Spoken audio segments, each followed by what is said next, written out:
चलिए देखते हैं क्लास 10th का प्रश्नावली 1 का डी। इसमें दिया है पूरा का पूरा प्रश्नावली, ये बहुविकल्पीय है। पहला दिया है HCF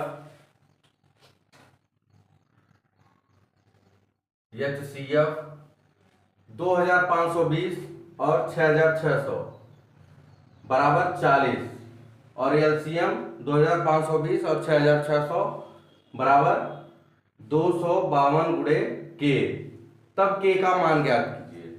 तो के का मान ज्ञात करने के लिए क्या करना पड़ेगा, एक फार्मूला आपको बताया गया है कि दो संख्याओं का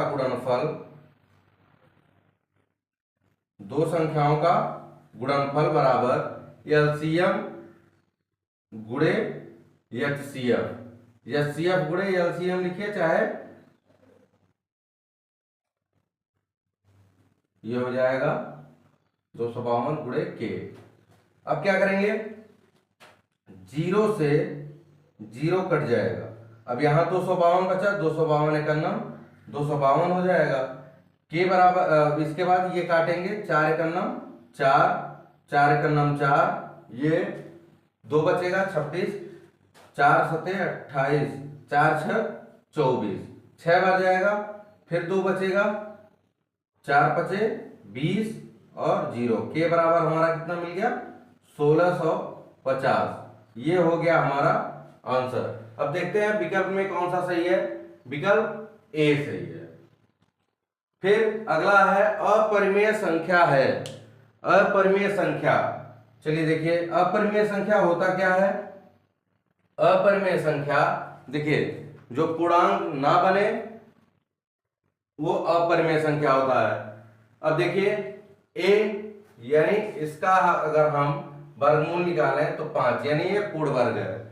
अब b में करड़ी में 2 दिया है। करड़ी में 2 हमेशा अपरिमेय संख्या होती है क्योंकि ये पूर्ण वर्ग नहीं बनेगा। अब इसका क्या करेंगे, इसका पूर्ण वर्ग बन गया। फिर 5/3 है, इसको हम a/b के रूप में लिखे हुए हैं, पहले से दिया हुआ है। तो ये परिमेय संख्या है, ये परिमेय संख्या है, ये परिमेय संख्या है। पूछ क्या रहा है, अपरिमेय संख्या है, तो विकल्प नंबर बी सही हो जाएगा। फिर तीसरा नंबर है करड़ी में 2 और 2 माइनस करड़ी में 2 का गुणनफल होगा।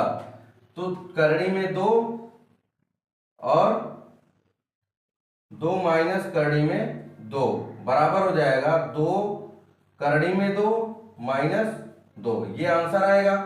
अब आपको पता है कि करड़ी में 2 क्या होता है, अपरिमेय संख्या होता है। तो यहां पहला विकल्प है एक अपरिमेय संख्या, ये विकल्प हमारा सही हो जाएगा। फिर इसी तरीके से अगला क्वेश्चन है चौथा नंबर, निम्नलिखित संख्याओं में से परिमेय संख्या होगी। तो सबसे पहले हम देखेंगे करड़ी में 3 और करड़ी में 5। न करड़ी में 3 परिमेय संख्या है और न करड़ी में 5 परिमेय संख्या है। फिर दूसरा है ए, देखिए a plus b a minus b, ये फार्मूला बन गया a square minus b square का। तो a स्क्वायर की जगह पे हो जाएगा करड़ी में 5 का स्क्वायर और माइनस करड़ी में 7 का स्क्वायर। इसका हो जाएगा 5 माइनस 7। देखिए ये पूर्ण वर्ग भी बन गया 5 का, ये वर्गमूल निकल गया, 2 की घात लग गई तो जोड़ा बना करके वर्गमूल आ गया और ये पूर्णांक में भी आ गया, -2 आ जाएगा। तो ये हमारा क्या होगा, परिमेय संख्या होगा। सी वाला देख लेते हैं, 2 और 7, न 2 परिमेय संख्या है और न ही 7 है। 12 भी परिमेय संख्या नहीं है, यानी हमारा विकल्प नंबर बी जो है वो सही होगा। फिर इसी तरीके से पांचवा क्वेश्चन देख लेते हैं।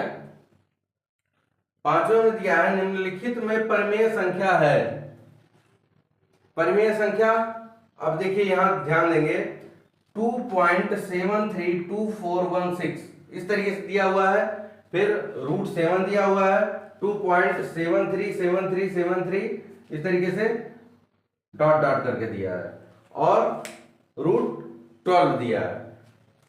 एक चीज ध्यान दीजिए कि √7 अपरिमेय संख्या है और √12 अपरिमेय संख्या है।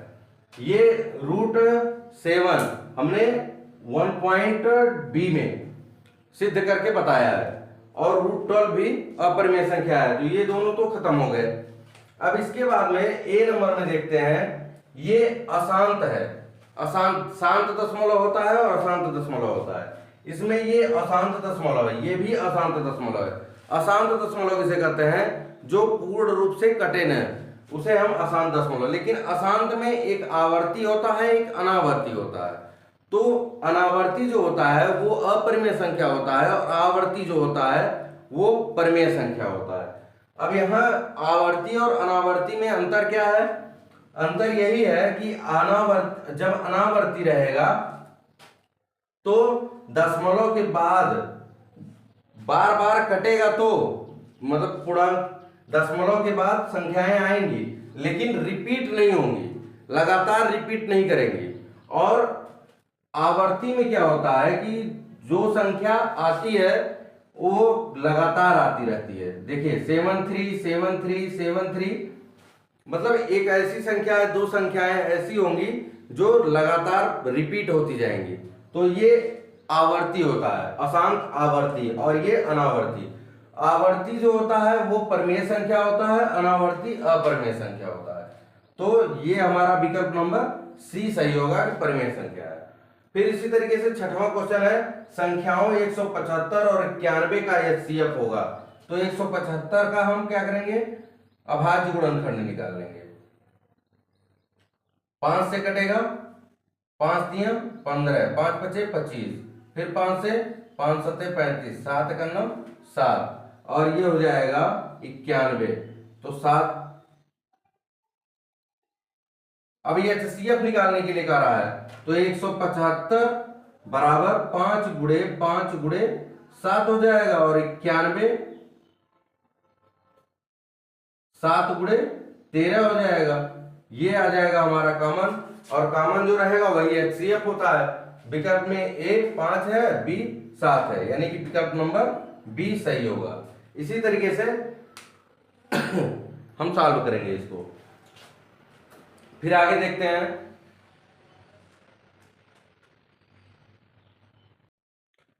चलिए 7वां क्वेश्चन देखते हैं। यदि एलसीएम 35 63 बराबर 315 दिया है तो एचसीएफ 35 63 होगा।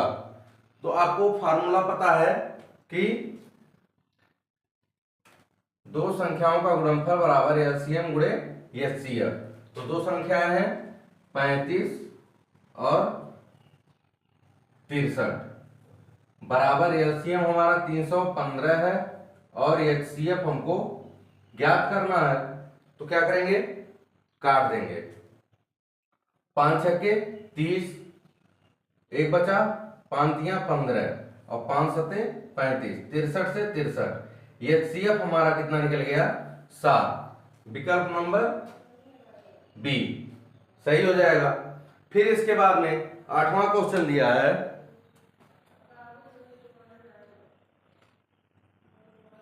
संख्या n स्क्वायर -1 8 से विभाज्य होती है यदि n है 1। क्या है? पूर्णांक है, प्राकृतिक संख्या है, विषम संख्या है या सम संख्या है? इसमें से क्या है? तो इसमें से होगा क्या? देखिए n स्क्वायर -1, पूर्णांक में आपका धन विषम संख्या भी आएगा, सम संख्या भी आएगा, धन पूर्णांक भी आएगा, ऋण पूर्णांक भी आएगा। तो ये पूर्णांक तो होगा नहीं। इसलिए नहीं होगा कि अगर हम इसके जगह पे सम संख्या को लिख देते हैं, 6 का स्क्वायर बराबर 36 - 1 35 आ जा रहा है, और 35 जो है वो 8 से विभाज्य नहीं है। तो यानी कि पूर्णांक तो होगा ही होगा, लेकिन ये सही उत्तर नहीं होगा। अब सम संख्या हम ले लिए, सम संख्या भी नहीं होगा, यह भी विकल्प खत्म। अब इसके बाद प्राकृतिक संख्या कह रहा है, प्राकृतिक संख्या में सम संख्याएं भी आती हैं और विषम संख्याएं भी आती हैं, यह भी विकल्प खत्म। अब बचा क्या? विषम संख्या। विषम संख्या रखते हैं 3 यहां रख देते हैं, 3 का स्क्वायर होगा तो कितना हो जाएगा, 3 त्रिक का 9 -1 बराबर 8। देखिए 8 से विभाज्य है। यहाँ पे हम 5 रख सकते हैं, 5 5 25 में से 1 घटाएंगे 24 हो जाएगा। 8 त्रिक 24, 8 से विभाज्य हो जाएगा। यानी कि अगर हम विषम संख्या रखते हैं तो n² - 1 किसे 8 से विभाज्य हो जाएगा। तो हमारा सही विकल्प कौन सा है, सी। फिर इसके बाद देखते हैं 9वां क्वेश्चन। 9वें क्वेश्चन में कह रहा है यदि 65 और 117 के HCF को 65m - 117 के रूप में व्यक्त किया जा सके तो m का मान है।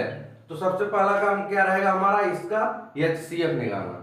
और 65 और 117 का HCF हो जाएगा 65, 5 13 से कट जाएगा, 117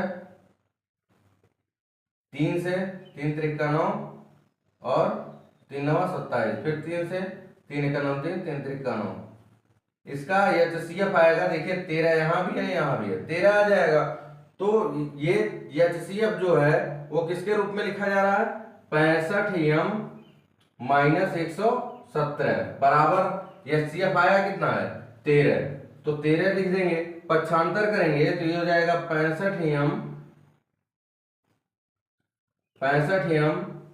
और बराबर 13 धन 117 कितना आ जाएगा, देखेंगे ये 65m है, ये 65m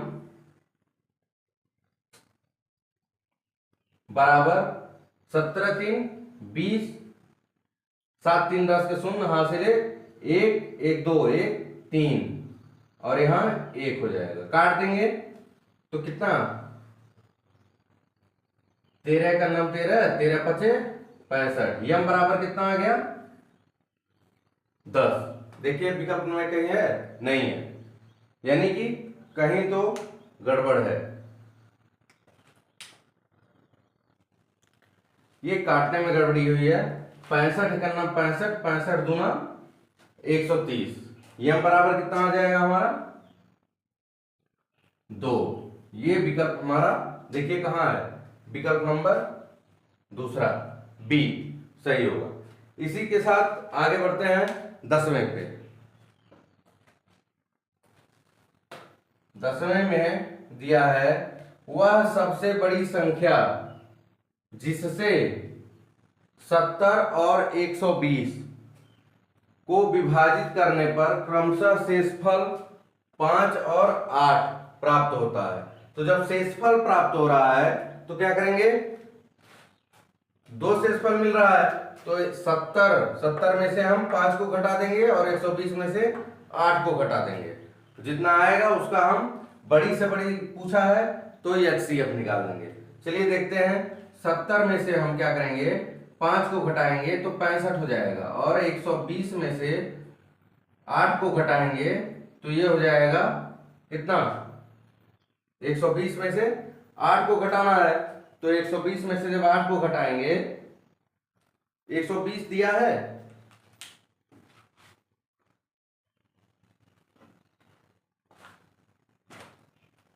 क्वेश्चन में 125 है, क्वेश्चन में 125 है, 125 में से जब हम 8 को घटाएंगे तो ये 117 हो जाएगा। अभी हमने 117 और 65 का इसके पहले HCF निकाला है, कितना आया था 13, फिर से निकाल के दिखा दे रहे हैं, 65 यहां 13 और 117 का जब निकालेंगे तो 3 त्रिक का 9, 3 9 27, 13, जो दोनों में कॉमन मिलता है वही HCF होता है। तो ये 13 और ये 13 मिलकर के HCF हो गया और HCF हमारा कितना आएगा 13। विकल्प नंबर ए सही है।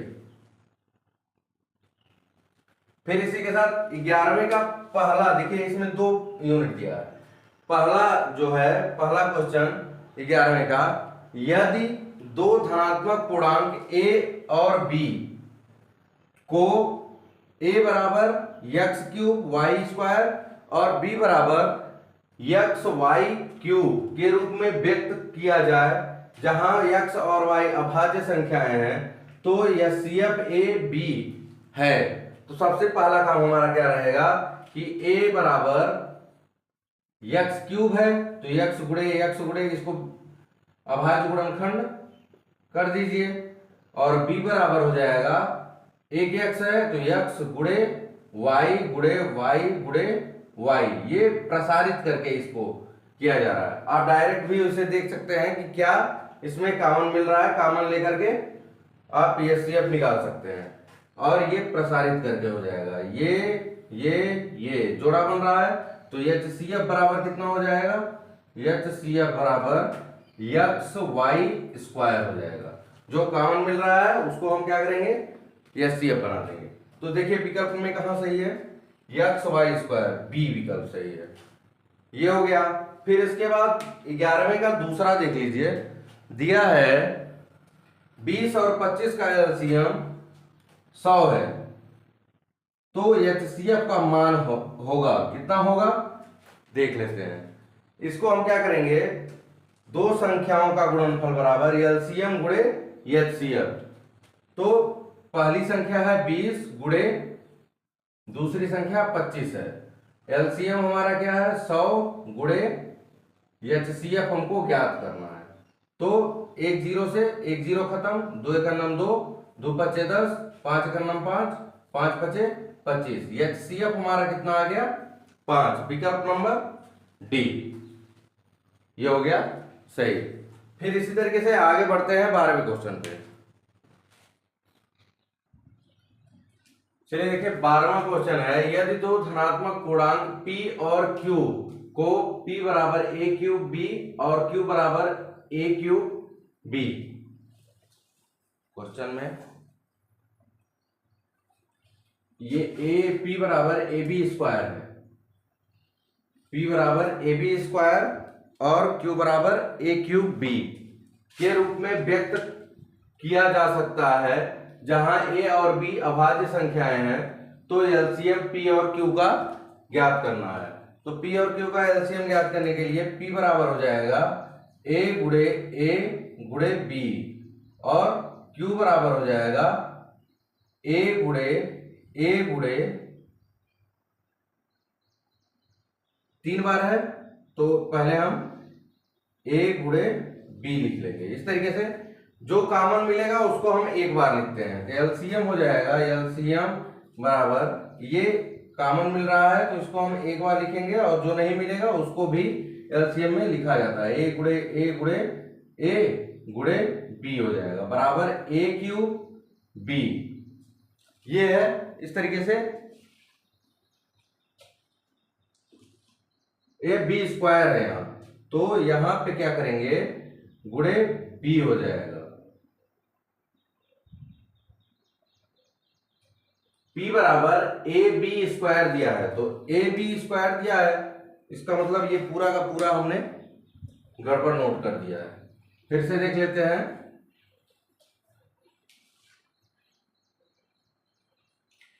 p बराबर ए बी स्क्वायर है, तो a गुणे बी, और q बराबर हो जाएगा a क्यूब है, तो a गुणे b। यहां देखिए ये कॉमन मिल रहा है, ये कॉमन मिल रहा है, और कुछ नहीं मिल रहा है, तो एलसीएम बराबर हो जाएगा, LCM is equal to a गुणे b। देखिए a 1 2 3 और b गुणे b, तो ये एक b ये हो गया और ये दोनों कॉमन हो गया, बराबर हो जाएगा a क्यूब b स्क्वायर। विकल्प में कहा है a क्यूब b स्क्वायर, विकल्प नंबर सी, ये हमारा सही हो जाएगा। थोड़ा सा ध्यान देना है कि कहीं भी मिस्टेक से स्क्वायर और क्यूब इधर उधर ना हो, जैसे हमने इसके पहले नोट किया ए स्क्वायर बी कर दिया था, तो वो चीज नहीं होना चाहिए, नहीं तो आपका विकल्प में आंसर मैच नहीं करेगा, और मैच अगर कर गया तो गलत हो जाएगा, क्योंकि ऐसे भी ऑप्शन दिए रहते हैं कि जो गलत होते हैं और सॉल्व करने पे अगर थोड़ा सा इधर उधर मिस्टेक हो गया तो मैच हो जाते हैं, तो सही विकल्प हमको नहीं मिल पाता है। तो इस तरीके से देखिए आगे दूसरा नंबर 12वें का, दो संख्याओं a और b का HCF 5 है और उनका LCM 200 है, तब a और b का गुणनफल है।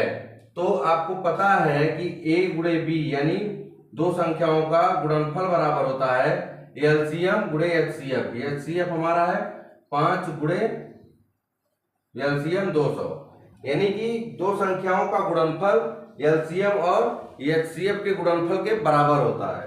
तो AB बराबर हो जाएगा कितना, 2 5 10, 1000। ये हमारा दोनों संख्याओं का A और B का गुणनफल होगा, तो विकल्प नंबर B। इसके बाद 13वां है, एक शून्येतर परिमेय संख्या और अपरिमेय संख्या का गुणनफल होता है। तो सबसे पहले आप ये जान लीजिए कि एक परिमेय संख्या और एक अपरिमेय संख्या का गुणनफल हमेशा अपरिमेय संख्या ही होता है।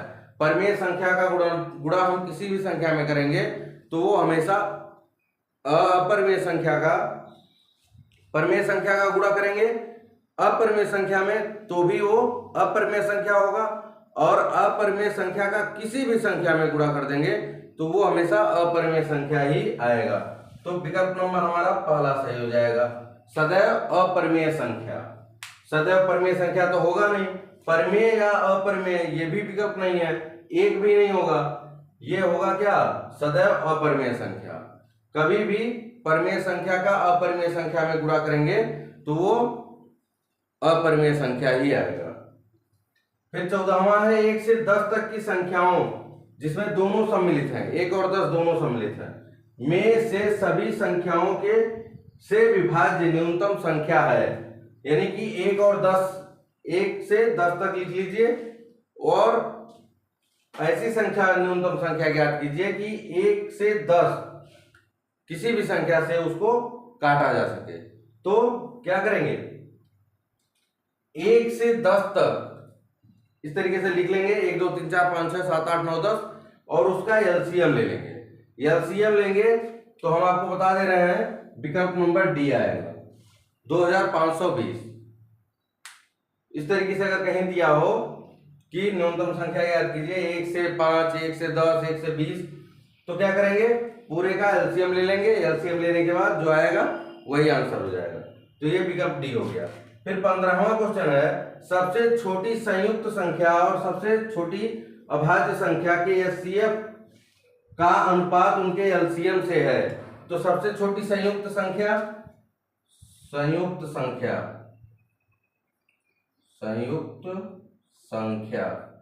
छोटी 4 होती है, और अभाज्य